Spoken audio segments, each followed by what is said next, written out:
The year was 1878, and the silence of the prairie was a living thing. It had weight and texture, pressing in on the small sod house Clara Weston called home. It was a silence that had long ago swallowed the echoes of her husband's laughter, the hearty ring of his axe against wood, the simple shared murmur of two lives lived as one. Now, all that remained was the ceaseless monologue of the wind, a lonely voice that spoke of nothing but immensity and indifference. Clara's world had shrunk to the size of her 160-acre claim, a square of stubborn earth carved from the vast, rolling sea of grass. Her days were a litany of chores, a rhythm of survival that left little room for the debilitating grief that still ambushed her in the quiet hours. She mended fences, tended her small garden, milked her solitary cow, and stared out at a horizon that offered no comfort, only more of itself. The land was a beautiful tyrant, demanding constant vigilance. Its beauty was sharp-edged, found in the bruised purples of a twilight sky, or the fierce gold of a sunrise that set the frost to glittering, but it was a beauty that did not care if she lived or died. It had been 2 years since Arthur was taken, not by sickness or violence, but by the land itself. A flash flood in the creek bed, a torrent of brown water that appeared from nowhere and vanished just as fast, leaving behind a world irrevocably altered. She had found him downstream, tangled in the roots of a cottonwood, the same tree where they had once carved their initials inside a lopsided heart. The memory was a shard of glass in her mind. If she turned her thoughts the wrong way, it would slice deep. So, she learned not to turn. She learned to live on the surface of her life, a stoic, capable woman who spoke more to her cow, Beatrice, than she had to any human being in months. The nearby town of Providence was a half-day's ride, a journey she made only when necessity screamed louder than her desire for solitude. The townspeople saw a grieving widow, a figure of pity and some suspicion. A woman alone was an anomaly, an unsettling disruption to the natural order of things. Their whispers followed her from the general store to the blacksmith, whispers of concern laced with judgment. They wondered why she stayed, why she did not sell the claim and return east to whatever family she had left. They could not understand that the homestead, this place of profound loss, was also the last place she had been truly happy. Leaving it would be like losing Arthur all over again. So she stayed, cocooned in her silence, her grief a familiar cloak. Her resilience was a thing born not of courage, but of sheer grinding necessity. Each sunrise was a command to rise, each sunset a permission to rest. Her existence was a flat, unbroken line, and she had resigned herself to walking it until her time was done. She expected nothing to change. The prairie, she believed, had already taken everything it could from her. She was wrong. It happened on an afternoon when the sun was a hot, white coin in a bleached blue sky. The wind, for once, was still, and the air hung heavy and thick with the scent of dust and drying grass. Clara was returning from the creek, buckets of water weighing down her arms, her gaze fixed on the worn path to her door. That was when she saw him. He was on horseback, a lone rider moving parallel to her property line, his silhouette stark against the endless green-gold canvas of the plains. He was Cheyenne. The stark plains of his face, his dark braids, the way he sat his pony with an easy, rooted grace, it all spoke of a world utterly separate from her own. Fear, cold and immediate, prickled its way up her spine. It was a conditioned response, drilled into her by the stories and warnings of town, tales of raids and savagery that painted every native man as a looming threat. She froze, her heart hammering against her ribs. The buckets grew impossibly heavy. He had not seen her yet. He was looking ahead, his expression unreadable, a study in stoic resolve. He was close, too close, 100 yards, perhaps less. She watched him, mesmerized by a terror that was also laced with a strange, unwelcome curiosity. He was not a monster from a story. He was a man moving through his own world, a world that had been here long before her sod house had ever scarred its surface. As he drew level with her position, a slight gust of wind, a sudden exhalation from the resting day, stirred the air. It lifted a single magnificent feather from his hair. It was a golden eagle feather, long and perfectly marked, tipped with a plume of white and bound at its base with intricate red thread. It pirouetted in the air, a slow, lazy spiral, before drifting down and landing softly in the grass, not 20 feet from where she stood. The brave, Vokin, did not seem to notice its absence. He continued on, his pace steady, his gaze fixed on the horizon. Clara's mind screamed at her to run, to get inside, bar the door, and pray he passed without incident. That was the sensible thing to do. That was what Arthur would have told her to do. But her feet remained rooted to the spot. Her eyes were fixed on the feather. It lay in the grass like a fallen star, a piece of sacred sky brought down to earth. She knew with a certainty that defied all logic and fear what it meant. She had heard whispers in town, fragments of conversations about the plains tribes. An eagle feather was not a mere decoration. It was honor, it was courage, it was a life story. To let it lie there, to be trampled by buffalo or bleached by the sun, felt like a desecration. It was a violation of an order she did not belong to, but could somehow, inexplicably, recognize. The fear in her chest battled with a different, more powerful impulsive instinct for reverence, for restoring a thing to its rightful place. Her heart was a wild drum. He was moving farther away with every passing second. If she was going to act, it had to be now. Before the cold voice of reason could reassert itself, Clara set the water buckets down with a thud. Her hands were trembling as she walked, not toward her house, but out into the open grass. She moved cautiously, her eyes darting between the rider's receding back and the precious object on the ground. She reached the feather and knelt, her fingers hesitating for a moment before closing around the quill. It was warm, as if it still held the heat of the man who had worn it. It was lighter than it looked, yet it felt heavy in her hand, heavy with significance. Holding it aloft, she took a deep breath and called out, her voice rusty from disuse. "Wait!" The word was thin, snatched by the vastness, but he heard it. He reined in his pony, the animal stopping with fluid ease. For a long moment, he did not turn. Clara's blood ran cold. She had made a terrible mistake. She had drawn his attention. She was alone, exposed, a fool. Then, slowly, he turned his head, and his eyes found her. They were dark, penetrating, and utterly devoid of the menace she had expected. There was only a profound, unnerving stillness in his gaze. He looked at her, standing there in her faded calico dress, a lone white woman holding his eagle feather. He looked at the feather, then back at her. Clara's fear did not vanish, but it shifted, making room for a different kind of tension. She was no longer just an object of potential violence. She was part of an interaction, a silent, uncertain negotiation. Holding the feather out, she took a few hesitant steps toward him. She stopped at a respectable distance, her arm outstretched, the feather offered on her open palm. He urged his pony forward, closing the distance between them, not with a threatening charge, but with a slow, deliberate pace. He stopped just a few feet away. The sheer presence of him was overwhelming. He was younger than she had first thought, perhaps her own age. A long, faded scar cut a pale line across one high cheekbone.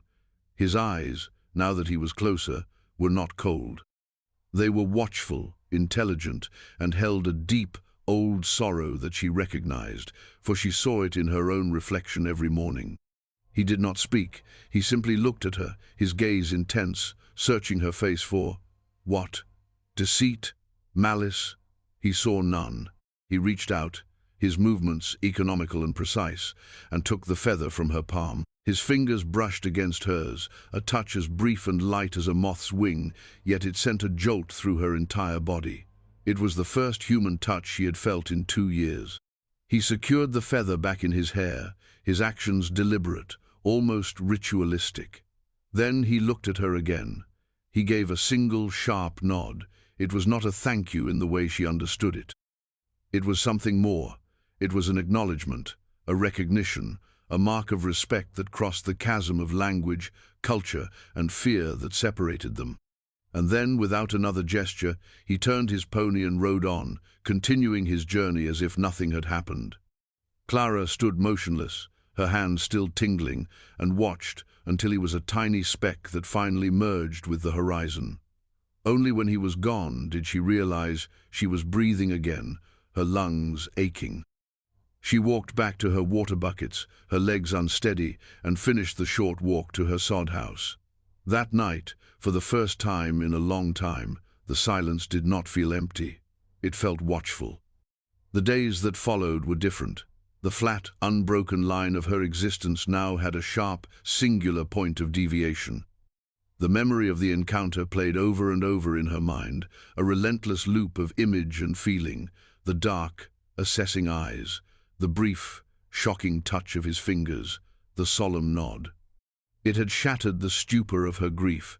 The acute pain of Arthur's absence was still there, a constant ache in her bones, but it was now accompanied by a new sensation, a profound and unsettling curiosity. She found herself scanning the horizon, a habit she had abandoned long ago. Before, she had looked for Arthur, a foolish, desperate hope that he might just ride up over the next rise. Now she was not sure what or who she was looking for. She felt a strange connection to the land she had previously only seen as an adversary. The man, Vokin, was a part of this land, and by interacting with him, she had inadvertently touched its raw, mysterious heart. Her fear subsided, replaced by a kind of nervous energy. The world felt larger, more complicated than she had allowed it to be. The prejudices of Providence seemed small and brittle things when held up against the weight of that silent, respectful moment. She had been taught to fear, but the man had not shown her menace. He had shown her dignity.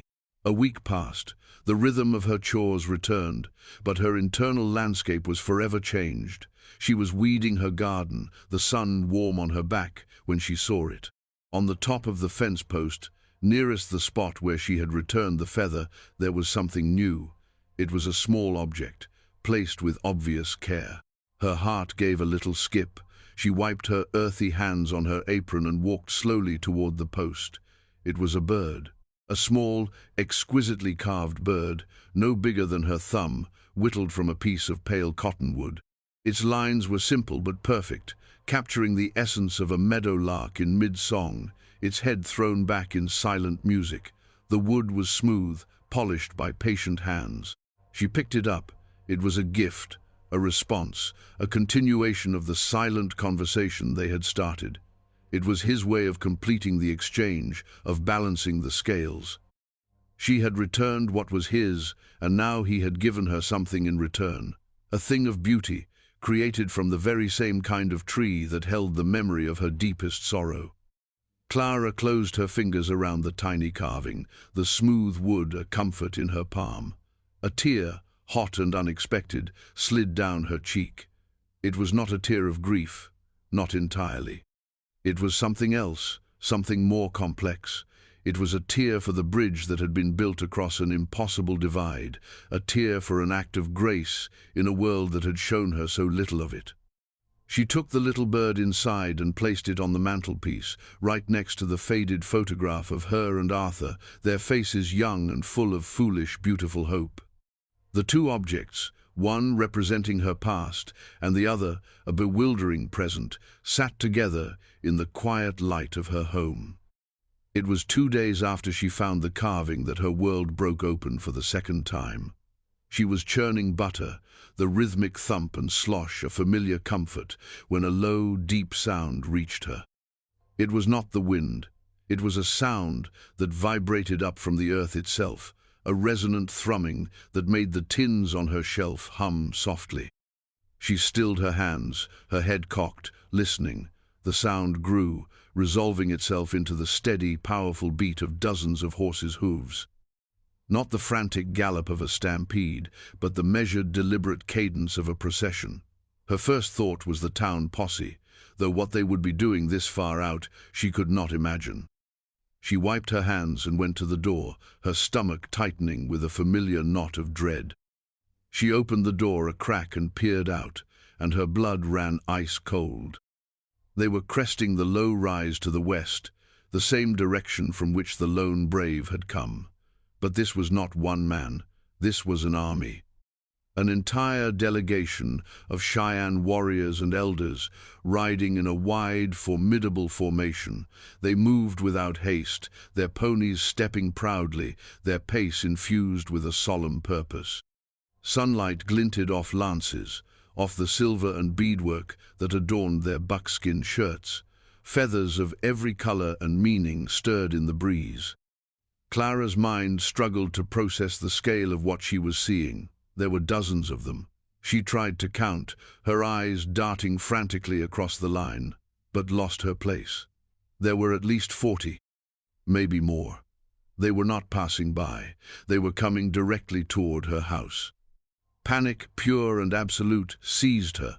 This was it, the consequence of her foolish act. She had interacted with one of them, and now his entire tribe had come for retribution. The stories from town, the ones she had dismissed, came roaring back with terrifying clarity.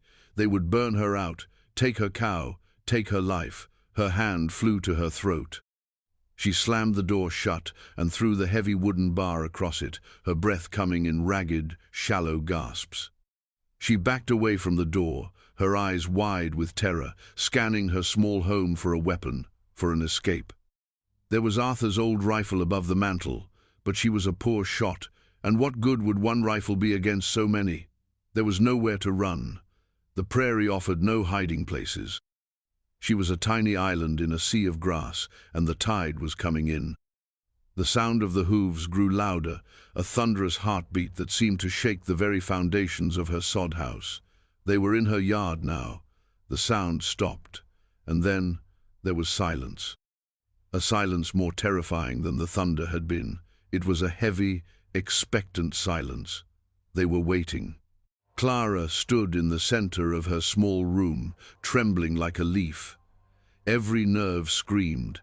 Minutes stretched into an eternity. Why did they not attack? Why did they not break down the door? The waiting was a form of torture. She pressed her hands against her ears, but she could not block out the sound of her own frantic heart. She could picture them out there, surrounding her home, their dark eyes watching, their faces grim. She was going to die here, alone, because of a moment of inexplicable compassion. Then a voice called out. It was a deep, resonant voice, speaking in Cheyenne. The words were incomprehensible to her, but the tone was not threatening. It was commanding, yet calm. There was a pause, and then another man spoke, this time in halting, heavily accented English. Woman who returns, the sky. We know you are in there. We do not come for war. Woman who returns, the sky. The name was so poetic, so strange, it momentarily pierced through her terror. It took her a second to realize they were talking about her, about the feather. Her mind was a whirlwind of confusion, not for war. It was a trick. It had to be. Yet the voice held no malice. She crept back to the door, pressing her ear against the rough wood. She could hear the soft snorts of the ponies, the creak of leather, the faint rustle of the wind. No war cries, no angry shouts. Another voice spoke, this one older, full of gravel and authority. He spoke in Cheyenne, a long, flowing speech. The sound was mesmerizing, like stones tumbling in a river. When he finished, the translator spoke again. Our elder, Honya Haka, asks you to show yourself. He says your heart spoke a truth that day, and our council has come to hear it with our own ears. He gives his word you will not be harmed. Honya Haka, the council. Clara's fear was still a physical sickness inside her, but a tiny seed of disbelief was planted within it. Could this be true? Could this awe-inspiring, terrifying assembly truly be here for a peaceful purpose? To stand against 44 armed Cheyenne chiefs was suicide. But to hide behind a barred door felt like an act of cowardice and disrespect that might be just as deadly. She thought of the small carved bird on her mantle. It was not the act of a man who intended her harm. Her hand, shaking uncontrollably, reached for the wooden bar. Her fingers fumbled with the heavy latch. Taking a deep, shuddering breath, she lifted the bar from its cradle. The sound was deafeningly loud in the silence. She pulled the door inward, squinting against the bright afternoon light. And she saw them. They were arranged in a great, silent crescent before her home. 44 men, the Council of 44, the sacred governing body of the entire Cheyenne nation. They were elders, their faces maps of wisdom and hardship, and younger, powerful warriors in the prime of their lives. In the center, slightly ahead of the others, sat an old man on a fine gray pony. His face was a web of deep lines, his white hair braided with otter fur. His eyes, though ancient, were as clear and sharp as a hawk's. This was Honyahaka. And beside him, his expression as impassive as stone, sat Vokin, the young brave she had met. Clara stood framed in her doorway, a lone woman in a faded dress, her hands clenched in her apron. The sheer gravity of the moment stole the air from her lungs. This was not a raid. This was a state visit. This was history, unfolding on her dusty doorstep. Honyahaka watched her, his gaze missing nothing. He saw the fear in her eyes, but he also saw the resolve that had made her open the door. He saw the small, clean house behind her, the neatly tended garden. He saw the ghost of sorrow that clung to her like a shawl. He spoke again, his voice carrying easily in the still air, and the translator relayed his words. "The feather you returned to my grandson, Vokin," he began, his eyes indicating the young brave, "was not his to lose. It was carried for his brother, who fell in battle against the Bluecoats 2 moons ago. It is the feather of a chief, and it holds his spirit. To lose it is to lose his memory on the wind. For it to be lost in the dirt was a great shame to our family and a sorrow to our people." Clara's eyes flickered to Vokin. For the first time, she saw the profound grief etched into his stoic features, a mirror of her own. He was carrying a memorial, just as she was. The realization struck her with the force of a physical blow. "You, a white woman whose people have brought us much pain," Honyahaka continued, his voice even, without accusation, "saw this sacred thing. You were taught to fear us. You could have let it lie. You could have run. But you did not. You picked it up. You showed it honor. You returned it to its guardian. An enemy does not do this. An enemy does not see." He paused, letting the weight of his words settle over the prairie. Clara felt the eyes of all 44 chiefs upon her, gazes of intense, silent scrutiny. They were not judging her. They were measuring her spirit. "Vokin told the council what you did. He told us he looked in your eyes and saw no hate. He saw respect. This was a difficult thing for the council to believe. Our world has been filled with broken words and empty gestures from your people, but the carving he left for you was not disturbed. It was taken in." He gestured toward her house.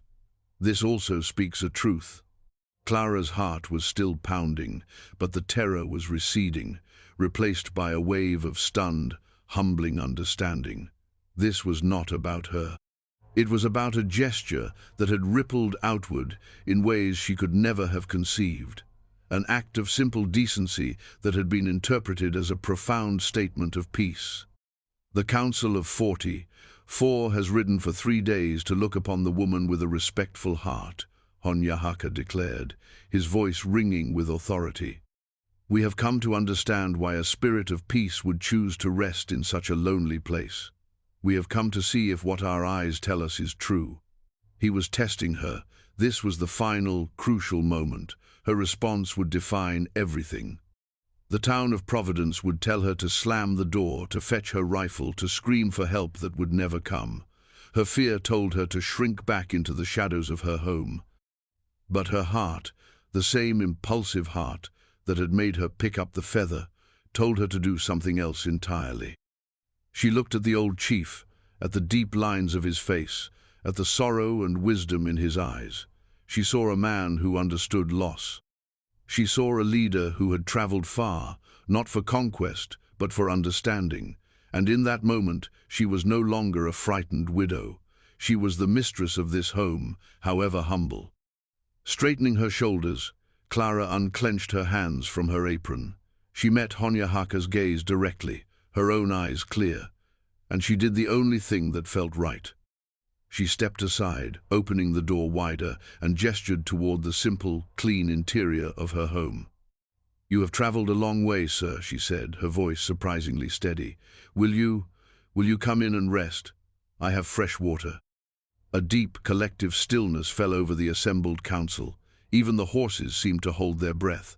The translator's jaw went slack for a moment before he stammered out her words in Cheyenne. Honyahaka's ancient face broke into a slow, profound smile. It was like watching the sun rise over a weathered mountain. He had seen what he came to see. He gave a sharp command. With a fluid grace that belied his age, he dismounted from his pony. He handed the reins to another warrior, and with slow, deliberate steps, he walked across the dusty yard and stopped before her threshold. He was a great chief, a man who held the destiny of a nation in his hands, yet he paused at her door, waiting for the invitation to be affirmed. Clara nodded, her heart full of a feeling she could not name. It was awe, it was terror, it was a strange and powerful sense of rightness. Honyahaka bowed his head slightly and stepped across her threshold, entering her home. He was the only one to enter. The other 43 chiefs remained mounted, a silent, watchful honor guard. Vokin's eyes met Clara's for a fleeting second across the space, and in them she saw the stone of his grief give way to a flicker of something else, gratitude. Inside, the small room seemed to shrink around the chief's presence. Clara moved to the bucket and dipped a clean tin cup into the cool water, her hands still trembling slightly. She offered it to him. He took it with both hands, a sign of respect, and drank deeply. He looked around the room, his eyes taking in the sparse, clean furnishings, the neatly stacked firewood, and finally resting on the mantelpiece. He saw the photograph of the smiling young couple, and beside it, the small, pale bird. He pointed a weathered finger at the carving. "My grandson has a good hand," he said, his English direct and clear, surprising her, "but a heavy heart." "I am sorry for his loss," Clara said softly, and she meant it more than she had ever meant anything. "He is not the only one in this room who carries such a burden," Honyahaka replied, his gaze gentle as it met hers. He looked back at the photograph. "A good man?" "The best," Clara whispered, the word thick with unshed tears. "It is a hard land for a woman alone," he stated, not as a question, but as a fact. "It is," she agreed. He finished the water and handed the cup back to her. He then reached into a pouch at his side and drew out a long, flat object wrapped in soft buckskin. He unwrapped it with ceremonial slowness. It was a pipe. The bowl was carved from a deep red stone, the stem long and decorated with intricate beadwork and small, downy feathers. "This is the pipe of my father," Honyahaka said, his voice low and reverent. "We do not share it with enemies. We do not share it with liars. We share it with friends, with family." He did not light it. The gesture was purely symbolic, but he held it out to her. He was offering her a place in that circle of trust. Clara understood. She reached out, and following an instinct she did not know she possessed, placed both of her hands on the pipe's stem, her touch light and respectful. "We will not forget this house," Honyahaka said, his voice a solemn vow. "The Cheyenne have long memories. We remember our enemies, but we remember our friends longer. The land will still be hard. The winter will still be cold.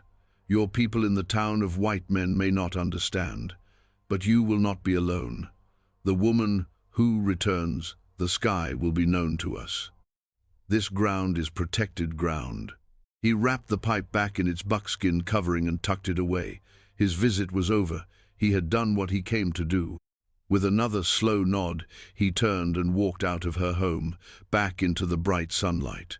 He mounted his pony, his movements fluid and certain. He raised a hand, a sign to the council. And then, as one, the 44 chiefs turned their horses and began the long ride back the way they had come. They did not look back. There was no need. A promise had been made. Clara stood in her doorway, her hand pressed to her chest, and watched them go, the sound of their departure a receding tide, until once again there was only the vast, overwhelming silence of the prairie. But it was a different silence now. It was no longer empty. It was filled with the resonance of a promise. She looked out at the rolling hills and saw not a threat, but a sanctuary. On her doorstep, left where the chief had stood, was a single perfect golden eagle feather. The news, as Honyahaka had predicted, was not received well in Providence. It traveled on the wind, carried by a lone prospector who had witnessed the incredible spectacle from a distant ridge. The story grew more fantastical with each telling. Clara Weston, the quiet widow, had consorted with a savage war party. She was a traitor to her kind, an Indian lover who had put the entire settlement at risk. The stares she received on her next trip to town were no longer laced with pity. They were hard with suspicion and cold with contempt. Mr. Shaw at the general store served her in stony silence, his face a mask of disapproval. Old Martha McBride, who had once offered her condolences with a jar of preserves, now gathered her skirts and crossed the street to avoid walking past her. Clara was more isolated from her own people than ever before. She was an outcast. Yet, something fundamental had shifted within her. Their judgment, which once would have devastated her, now felt small and distant. Their fear was a product of an ignorance she no longer shared. She had looked into the heart of what they feared and had found not savagery, but honor, grief, and a profound capacity for grace. Their ostracism could not touch the new foundation that had been laid in her soul. She returned to her homestead, to the silence that was now her friend. The land did not change. The winters were still brutal, the summers still scorched the earth. The work was just as hard, the loneliness just as present. But she was not the same. She no longer felt like a victim of the prairie. She felt like a part of it. She had an alliance, not with a government or a town, but with the people whose spirits were woven into the very fabric of the plains. She never saw Vokin again. She never saw the great chief Honyahaka, but their presence remained. Sometimes she would find a brace of rabbits left on her fence post. Once, after a particularly brutal blizzard had trapped her for a week, she emerged to find a path cleared to her woodpile and fresh deer tracks leading away into the snow. They were silent, unseen guardians, honoring their chief's promise in their own quiet way. Clara lived on that land for another 50 years. She never remarried, she never left. The town of Providence grew, and eventually the harshest judgments softened into a kind of grudging, legendary respect for the strange, solitary woman who held her ground. She became a story herself, a piece of local folklore, but for Clara, life was not a story. It was the steady, quiet rhythm of a life redeemed not from grief, but within it. In the evenings, she would sit on her porch, the small carved meadowlark and the eagle feather from Honyahaka resting on the table beside her. She would look out at the horizon, at the sky bruising into nightfall, and she would feel Arthur's memory beside her, a gentle presence, no longer a source of sharp pain, but a deep, quiet love. The silence was not empty. It was full of memory, full of peace, and full of the knowledge that in the heart of an unforgiving land, she had found the most unexpected thing of all. She had found a home.